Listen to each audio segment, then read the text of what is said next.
Kita berbicara grace, that's grace. Bangsa Israel keluar, tapi ada korban, betul? Ada kerjasama. Dia nggak bisa lepas. No, Tuhan mau ajak kerjasama dia dan bangsa Israel. Kamu harus mengorbankan, betul? Anak domba dan oleskan. Saudara, kasih karunia tanpa kerjasama.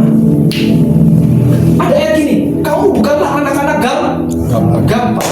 Karya Paskah itu adalah karya yang sangat luar biasa bagi bangsa Israel. Dan kita sebagai orang percaya yang berakar kepada akar Ibrani, kita harus makan ini, kita harus benar-benar menangkap ini. Sekali lagi, jika saudara dan saya sampai pada hari ini tepat sama seperti 2000 tahun yang lalu, itu kasih karunia. Yang artinya Roh Kudus ingin mengajar dan mengajak saudara dan saya, ayo kerjasama.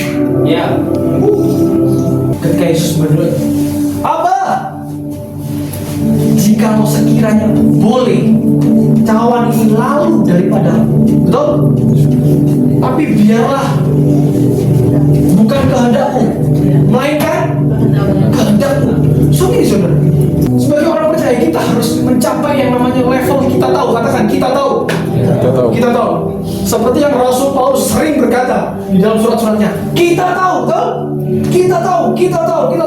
Saudara, orang yang tahu the plan of God, agenda Tuhan, dia akan pasti mengeksekusi agenda Tuhan.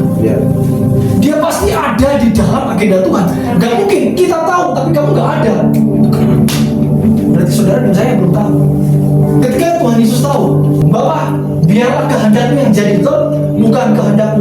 Dia sudah tahu. Dia tujuan dia lahir itu udah tahu. Dia pasti akan ke situ. Tujuannya pasti akan ke salib. Saat dia lahir, dia tahu tujuannya pasti dia salib. The plan of Abba, agenda Bapaknya, kamu lahir, kamu harus mati salib. Yesus tahu nggak? Tahu. Kebangkitan rohani dimulai dari orang yang haus dan lapar akan firman Tuhan, mengerti agenda Tuhan. Contoh, hidup yang berbau korban. Contoh. Kalau saudara disakiti, wah, nggak enak nih saudara.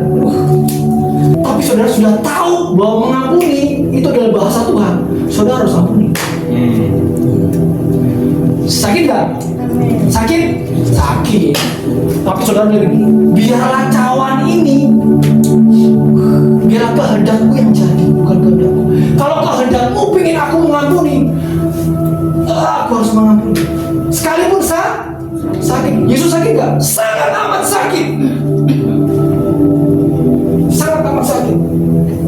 Bayangin, di hadapan Pontius Pilatus, orang-orang yang hari Kamis yang lalu, Hosana, dia bilang salibkan dia. Habis Hosana, diganti salibkan dia. Ditambahin, bebaskan Barabas. Selesai. Hati Yesus gimana? Kalau Tuhan bilang ampuni, tidak ada lagi. Tuhan sakit seperti itu yang berasa. Yang ku kehendaki ialah mengenal dia dan kuasa kebangkitannya dan persekutuan dalam penderitaannya. Stop. Yang ku kehendaki ialah ayo teman, yang ku kehendaki ialah mengenal dia.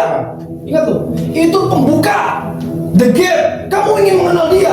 Dan selanjutnya kuasa kebangkitannya dan persekutuan dalam penderitaan. Next Pak, selanjutnya. Di mana aku menjadi serupa dengan dia di dalam kematiannya. Ayat 11, supaya aku akhirnya beroleh kebangkitan dari antara orang mati. Ayat 12, bukan seolah-olah aku telah memperoleh hal ini atau telah sempurna, melainkan aku mengejarnya. Kalau aku dapat juga menangkapnya, karena aku pun telah ditangkap oleh Kristus. Wow, haleluya, dahsyat. Yang ku kehendaki. Katakan sama-sama, yang ku kehendaki. Sekali lagi, yang ku kehendaki. Itu saudara, yang ku kehendaki. Kalau saudara tidak berkehendak, saudara nggak bisa mati sama Yesus. Betul? Kita semua cuma ngecap. Kekristenan kita ngecap doang. Yang ku kehendaki yang mengenal dia dalam kuasa kematiannya, dalam penderitaan, persekutuan dalam penderitaannya. Gimana? Disenggol dikit Bapak. Aduh, belum saudara, belum. Disenggol sedikit tersinggung. Belum. Betul? Belum sampai nyawa. Halo, gitu udah sakit hati, baper, gondok. Come on man. Where is the Christianity? Di mana Christianity? Karena ini Paulus bilang yang ku kehendaki. Oh my God, dia bilang yang ku kehendaki. Dia berarti gini, dia tahu bahwa itu sakit, betul? Yang ku hendak ialah mengenal dia. Gimana caranya mengenal dia? Ya harus bersekutu dengan kematiannya. Gak bisa terima Yesus kamu dibaptis selamat, belum? Karena kamu masih panjang umur, betul? Kecuali saudara seperti penjahat di sampingnya Yesus.